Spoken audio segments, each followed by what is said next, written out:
नमस्कार।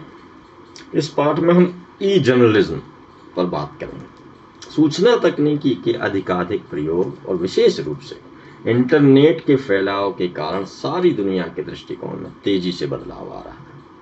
जिस गति से दुनिया में सूचनाओं का आदान प्रदान हो रहा है, इस क्षेत्र में कारोबार बढ़ा है। सूचना एवं मनोरंजन के साधनों का विस्तार भी तेजी से हुआ है, जिसमें इंटरनेट एक क्रांतिकारी माध्यम के रूप में उभरा है। इसका लोगों, परिवारों, पूरे समाज, अर्थव्यवस्थाओं और देशों की प्रशासनिक व्यवस्था पर गहरा असर पड़ा है। पत्रकारिता भी इससे अछूता नहीं है। इंटरनेट के विस्तार के साथ ही बड़ी संख्या में पोर्टल और वेबसाइटें आकार लेने लगी। इस पर समाचार विविध सामग्री दिखाई देती है। भारत में प्रशिक्षित पत्रकारों की साइबर जमात नहीं के बराबर है, लेकिन दिनों दिन इसका विकास हो रहा है। प्रिंट मीडिया के ही लोग इसे संभाले हुए हैं। हालांकि आज भारत में कंप्यूटर, सूचना तकनीक और इंटरनेट का इस्तेमाल ज़्यादातर अंग्रेजी जानने वाले लोगों तक ही सीमित है, लेकिन नेट को जनसंचार, लोगों के मनोरंजन का माध्यम तो बनना ही, अतः हिंदी में भी प्रयोग शुरू हो गए हैं। सूचना के प्रसारक टेलीफोन, टेलीग्राफ और टेलेक्स अब पुराने पड़ते जा रहे हैं। ईमेल, इलेक्ट्रॉनिक डाक जिसको कहते हैं हम, ई फैक्स, सेलुलर फोन, पेजर, टेलीटेक्स्ट या कंप्यूटर डेटा बैंक आगे बढ़ रहे हैं। माइक्रोचिप्स, उपग्रहों, माइक्रो तरंगें आदि प्रचलित हैं।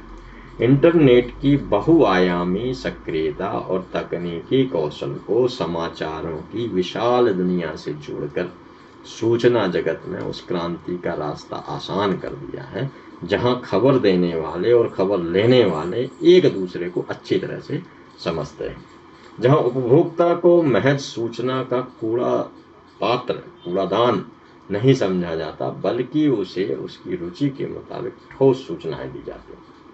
संप्रति ई जर्नलिज्म जीवन और जगत का एक अनिवार्य अंग बन चुका है। इसने जहां वर्तमान को गहराई से जकड़ रखा है, वहीं अतीत को हमारे समक्ष खड़ा कर दिया है। ई जर्नलिज्म ने संवाद, संचार और संप्रेषण को नई दिशा दी है। वस्तुतः ई जर्नलिज्म इलेक्ट्रॉनिक जनसंचार है, जो सर्वतोमुखी प्रौद्योगिकी विकास और जनमानस के उन्नयन का सक्षम सेतु है। इलेक्ट्रॉनिक अखबार सुपर हाईवे के इस दौर में एक एक पल की जानकारी रखना अपरिहार्य है। प्रिंट मीडिया को पहले सूचनाओं का माध्यम माना जाता था। तत्पश्चात रेडियो, टेलीविज़न, केबल नेटवर्क ने यह कार्य द्रुत गति से किया।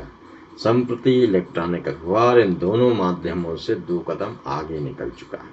समाचार की प्रमुख खबरें कंप्यूटर पर इलेक्ट्रॉनिक अखबार में पढ़ी जा सकती हैं। सूचनाओं के विश्वव्यापी तंत्र इंटरनेट ने अब यह संभव बना दिया है कि घर बैठे बैठे विश्व की सभी घटनाओं पर दृष्टि गड़ाई जा सके।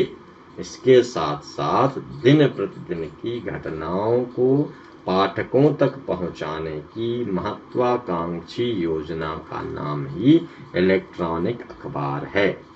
इसके अंतर्गत विश्व के समाचार पत्र, पत्रिकाओं को घर बैठे पढ़ा जा सकता है। इसकी खास विशेषता यह है कि अपनी इच्छा से सूचनाओं को कंप्यूटर की याददाश्त में दर्ज भी किया जा सकता है।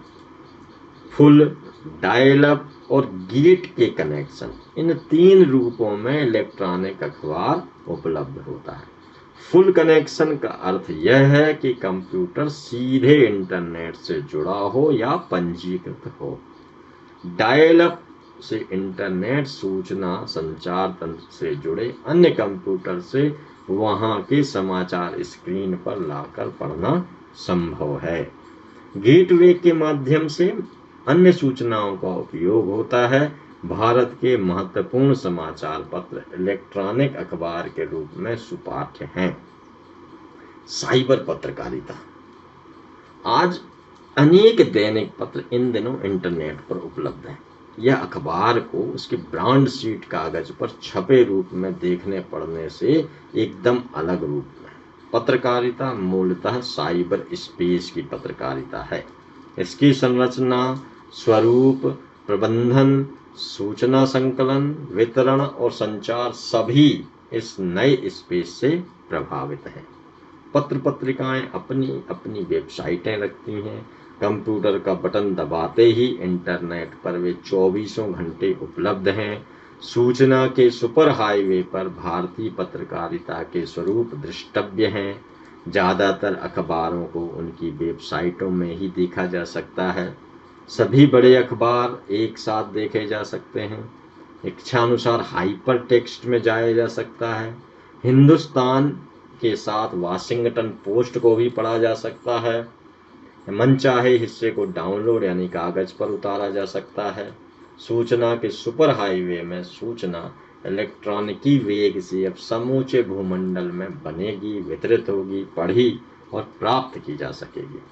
सूचना सुपर हाईवे पर सूचना संचार, सूचना की उपलब्धता, सूचना प्राप्ति की आज़ादी, सूचना के त्वरित उपयोग का उदाहरण है।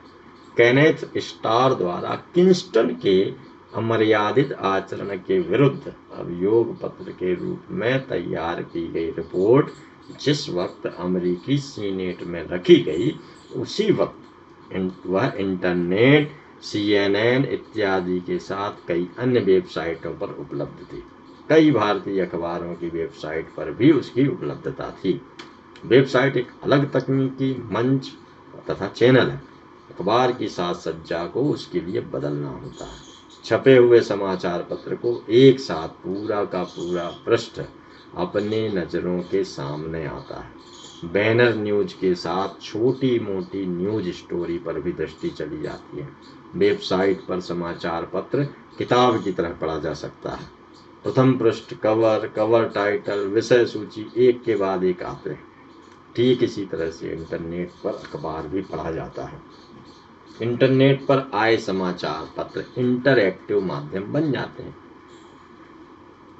वे सूचना के साथ अंतर सक्रिय सूचना देते हैं, इंटरएक्टिव।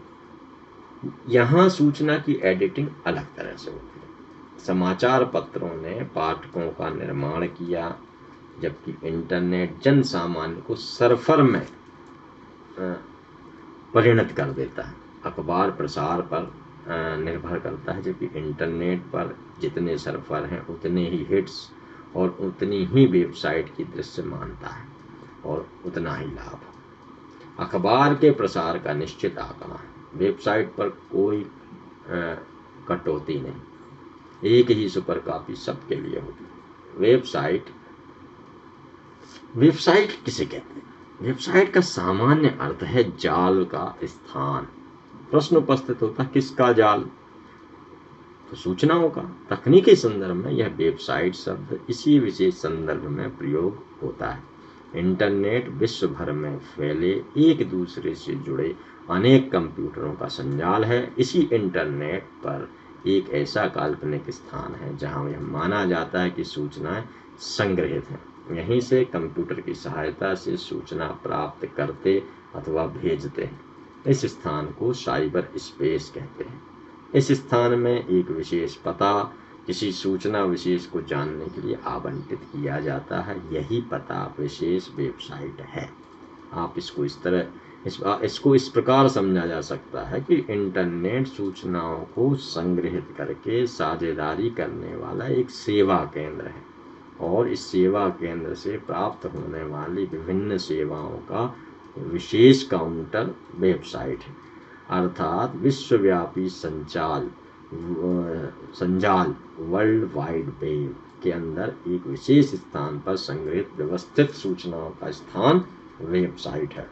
वेबसाइट निर्मित क्रिएट करने के लिए HTML टूल का प्रयोग किया जाता है। इस टूल की प्रोग्रामिंग मुख्यतः ऑरकेल, जावा आदि भाषाओं में होती है। जावा वर्तमान में अत्याधुनिक प्रोग्रामिंग लैंग्वेज है। वेबसाइट नेटवर्क ने पत्रकारिता के क्षेत्र को अत्यंत प्रभावित किया है। आज से बहुत से समाचार पत्र एवं पत्रिकाएं अपनी निजी वेबसाइट के द्वारा इंटरनेट पर उपलब्ध हैं। आज कई वेबसाइट समाचार और दैनिक घटनाओं की जानकारी देने के लिए उपलब्ध हैं।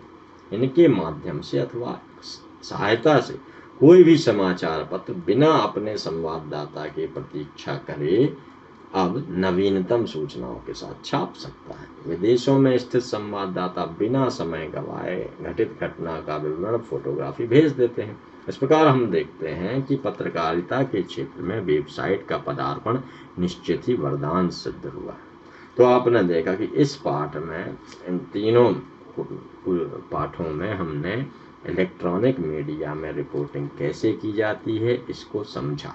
इलेक्ट्रॉनिक मीडिया में रिपोर्टिंग का तरीका प्रिंट मीडिया की रिपोर्टिंग से हटकर है। इसमें तकनीकी का महत्वपूर्ण योगदान होता है। कई प्रमुख उपकरणों की जरूरत पड़ती है। लाइव प्रसारण में और अधिक ध्यान देना होता है। आजकल ऑपरेशन होता है जिसमें जीवंत प्रसारण करने के लिए सभी जरूरी संसाधन मौजूद रहते हैं। प्रतिस्पर्धा के कारण इलेक्ट्रॉनिक मीडिया में रिपोर्टिंग का तरीका भी धीरे धीरे परिवर्तित हो रहा है। जनता की आवाज महत्वपूर्ण हो गई है। अब अधिक से अधिक घटना स्थल के चित्र, प्रभावित लोगों की प्रतिक्रिया तथा उस घटना से जुड़े अन्य लोगों के भी वक्तव्य महत्वपूर्ण ढंग से प्रसारित किए जाते हैं। इस कारण इलेक्ट्रॉनिक जनमाध्यम के रिपोर्टर में विशेष योग्यता की जरूरत पड़ती है। साथ ही उस रिपोर्टर की भाषा सरल, आवाज स्पष्ट होनी चाहिए, उसे समसामयिकी की जानकारी होनी चाहिए। साथ ही घट रही घटनाओं पर भी उसे निगाह गड़ाए रखना पड़ता है। बदलते दौर में कंप्यूटर ने संचार के क्षेत्र में महत्वपूर्ण योगदान दिया है। यूं तो कंप्यूटर प्रिंट माध्यम एवं दृश्य श्रव्य माध्यम के कार्य में महत्वपूर्ण सहयोग प्रदान करता है, परंतु आज कंप्यूटर के माध्यम से इंटरनेट के जरिए इसने स्वयं एक जनमाध्यम का रूप धारण कर लिया है, जो साइबर जर्नलिज्म के नाम से जाना जाता है। इस पाठ में बस इतना है। अगले पाठ के साथ आपसे पुनः मुलाकात होगी। नमस्कार।